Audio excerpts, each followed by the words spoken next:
Today I have two pairs of shoes, one from each of the very popular brands that I've been reading about, watching videos about in the running community. We got a pair from Hoka and we have a pair from Brooks. The ones that I decided to pick up from Hoka right here are the Hoka Clifton 9s. And from Brooks, we have the Brooks Glycerin 21s right here. Let me know what you guys think. And if you guys are interested to know what I think and my comparison on the review, stay tuned and let's get into it. Start with this one, right? So this is the first one that came in the mail, the Hoka brand. We got the branding on the front right there, on the side, on that side, on that side, and on the bottom, just a really big brand right there of their soaring bird, right? That's the bird logo. So Hoka, I guess the full name is Hoka 11 or Hoka One is what they call it. Now we got these right here are in a wide version, size 10.5, and the model, the most important thing I should have told y'all first, is the Clifton 9. So these are the Clifton 9 Hokas, which are one of the most popular models of this brand that I've seen thus far from all the stuff that I've watched on YouTube. So I got the gray on black on white. I'm just gonna take one pair out right now to show you guys. And first thing that you guys may notice if you ever check these out in person, these shoes are super light. Like they're just low-key like feathers, for real. So a lot of people say that when you're actually running or walking or whatever in these, it's kind of like you're walking on clouds. Now for me, I didn't really get that. I did take them to the gym. I'll have a whole separate video on that if you guys have not seen it already. I don't know the order that I'm going to put these out, but check out the details again. It's got a very soft material and it's actually knitted. I don't know if this camera is going to get that close. Oh yeah, you can see it. So it's actually like knitted into the fabric, and the part that they did not put any stitches in through or thread, the design is see-through. So there's like some type of material on the inside. Then we have black and white thread right there going all the way down the base, couple hits and everything, the branding right there, Clifton 9 on the shoe. Very, very light shoe. The tread on the bottom is kind of sparse, it's spaced out. So everything in white is just the bottom of the shoe. It's supposed to be the cushion. So as you guys can see, we have a little bit of grip down here at the bottom, and it's kind of spaced out at the top. And the lack of grip, I guess the rubber, the bottom sole of the shoe, I guess that's what makes it light, because you guys know the plastic and or rubber can kind of add some weight or whatever. So these shoes, can I squish them right here? Little bit firm, I guess, when I'm pressing it, but the real firmness was when I was on the treadmill running with these. They are soft. The looks from them, decent. But let's get to the actual comparison by breaking out the other shoe.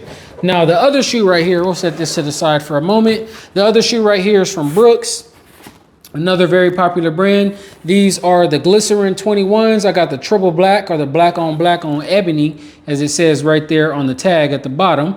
These are 10.5 in a size wide.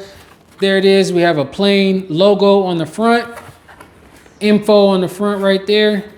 We got some artwork where a lot of people running, wearing the branded clothing. So already the box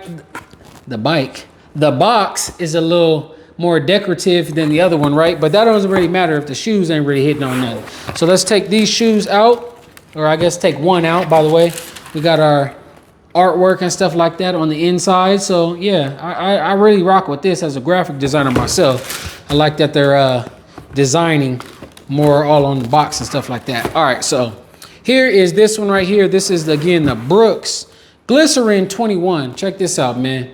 It's all black. It's not as light as this one right here, but I do like it still. It is still very soft. Cushion on the back, cushion on the front. It's just an all black joint, you feel me? Let's get close up with these designs right there. This is low-key like a braille.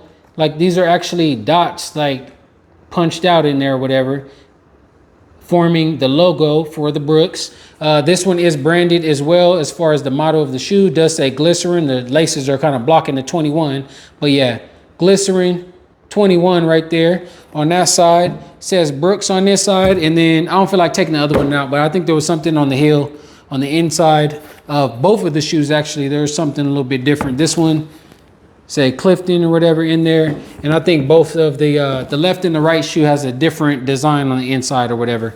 But yeah, on the bottom of this, we have it branded. It says Brooks right there. Designed in Seattle right there. What was this one again? Nitrogen injected. Design right there. And another branding of Brooks right there in the middle.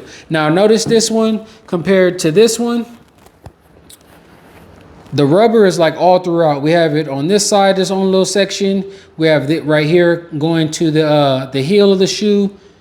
Couple of spots for every like point that your foot might hit or whatever. This one is a little spaced out, but the fact that it is spaced out makes it less rubber on there, so the shoe is going to be lighter. So yes, this one is a little bit heavier, but something that I was low-key cautious about, which I don't know how it would affect it in the long run, but the fact that this stuff is very soft and there's nothing here to kind of, I guess, like the rubber, I would think that if I'm running with these on the street and I run over a rock or whatever, it might start tearing this stuff up eventually, because it's not super sturdy. It's supposed to be soft, which it is, but that actually kind of makes me a little bit nervous to where if I was running with these outside, this part would probably get tore up first.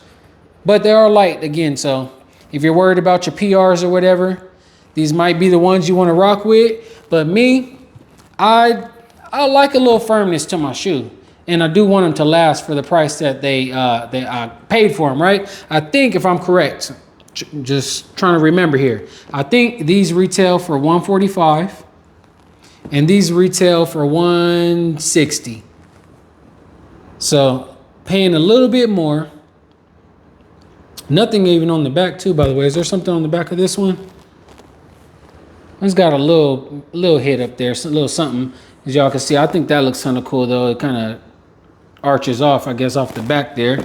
This one, a little bit of a more plain shoe, but to me, on my feet, I ain't gonna lie, y'all, I like the way this shoe looks a lot better. They're both very plain again, and the reason I got these ones is somebody on YouTube did like a YouTube short, and they had these on, and they look super dope on their feet, but on my feet, these seem like they're just a little too big, like low-key, like gumpy shoes on me. But I like them watching them on other people or whatever, but for me, I just can't get with it. So these are the ones that I think I'm gonna stick with. These are the shoes that I've really been doing most of my workouts in. These are the Nike Air Max 2090s.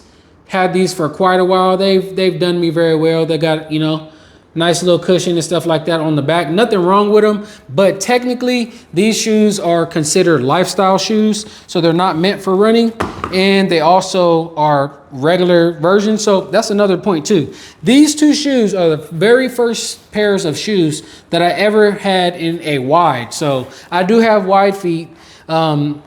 Just from my own understanding, I've never went to get my feet sized at the store or nothing, and they told me my foot was wide. I just feel like my feet are wide. So I got the wide version right there, as you guys can see on that tag, and the red tag right here on this one. Also keep in mind too, the wide version of many shoes, or at least these two pairs of shoes, it does limit you a little bit on some of the colorways that you could choose from. So that's why, even though there's different colorway, I just wanted some plain Janes right there, and then can't go wrong with the black. The black will literally match with anything, but there's a lot of different colorways to choose from. But once you click that you are a wide, or you need a 2E, these are regular wide, by the way, so I got 2E, but there's also double wide, which is 4E. It kind of limits you on the colorways that you could choose, but it worked out for me because I just wanted some plain ones anyways. But anyway, like I said, I have the Air Max 2090s. Those was cool. I ran a lot in those, and I also work out a lot in these. These are definitely not considered running shoes. These are more of a trainer shoe for lifting weights and stuff like that. These are the Air Max 2021 SE for a special edition. Very flat on the bottom. And I did actually try to run in these. Well, I didn't try, I did. Ran 2 miles in these, and I did feel like a slight shin splint. So yeah, won't be running in these anymore, but these are very good just for lifestyle shoes, trainers or whatever that they're supposed to be. So yeah, that's the reason why we ended up with these. I've only actually ran in each of these one time each. I did 3 miles in this one, 3 miles in this one. I'll have my own separate videos if you guys haven't seen those already of me taking each of these shoes to the gym.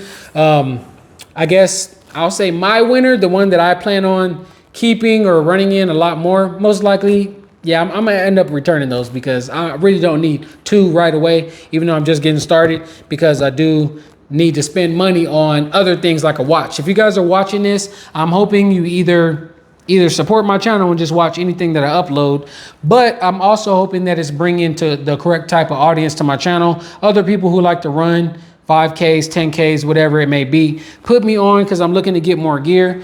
Something else that I recently picked up was these right here. Well, these are the first ones I had. So these were my Gold's Gym weightlifting gloves, but I actually got an injury on my arm the other day. I'm feeling a little bit better right now. But the solution to that was these right here have no wrist support at all. So what did I do? Picked up some new joints right here. How do you say this brand? Vinsgar workout gloves. So these are the new joints that I picked up right here. We'll take these out. I think I showed this in another video, so I'll try to make it quick in this one. Same type of things, only this has a wrist strap. So let's throw this on real quick. And the fact that this has a wrist strap is going to give us some extra support. Flex your hand right here, just like this.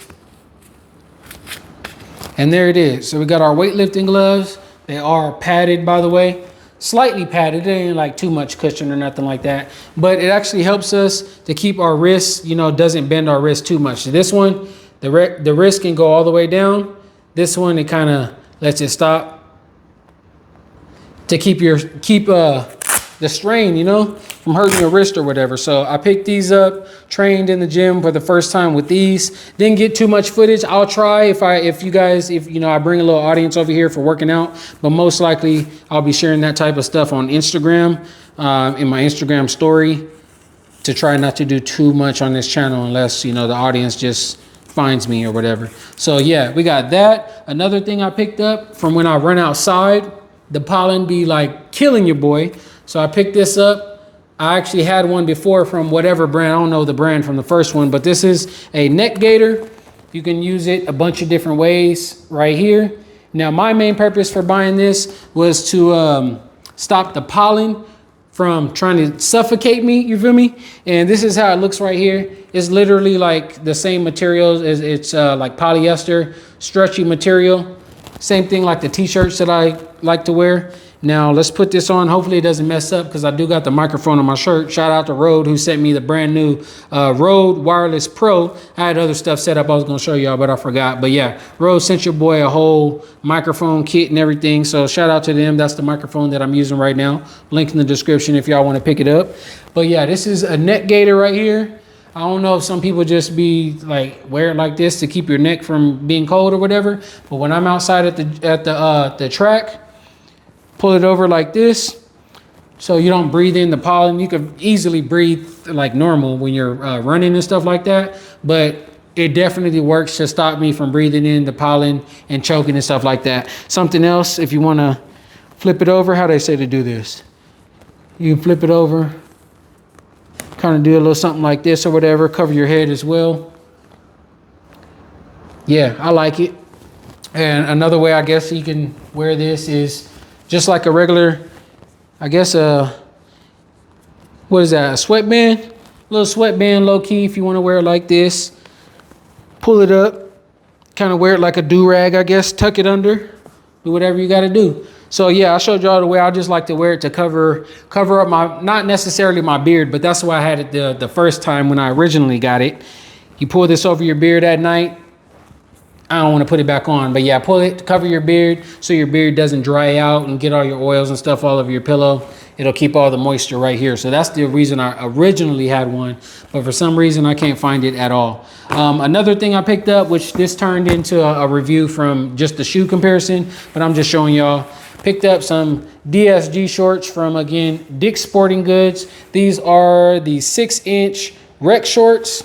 I think I did a video trying these on. Maybe I'll throw that on the screen, but I probably will be taking these back because these are not for the purpose of what I need them for, but they fit. I like them. They cool. But they're supposed to be a relaxed fit, like just walking, just chilling or whatever. So when I try to stride and like, you know, spread my legs or whatever, it's a little tight in the crotch area and I don't want to tear them up when I just got them. So yeah, never even wore them. I think I'm gonna go pick up some other ones. If you guys are interested, I'll show you guys the other shorts that I'm getting ready to pick up, meant for working out. But with that being said, I don't want to make this video too long. Let me know your guys' pick. Again, I know the Hoka brand is a very, very, very popular brand. So is Brooks. And there's also one other brand that I've heard of, but I don't have a pair from them yet. But let me know what shoes you guys are rocking these days for fitness, not really lifestyle. I'm not looking for nothing like that right now, unless y'all just feel like commenting and telling me whatever you're wearing. But the runners, people in the fitness community and stuff like that, what y'all rocking on feet? What's keeping y'all feet comfortable? What are you able to go long hours, standing, walking, running in, whatever? I like these both. They're both very comfortable. The only reason I don't think I'm going to end up passing on these is just on my feet. I don't like the way these look. These look pretty cool to me. Again, we have the Hoka Clifton 9 versus the Brooks. What is this? The Brooks Glycerin 21s. Thanks for watching this video, everybody. Catch y'all in the next one.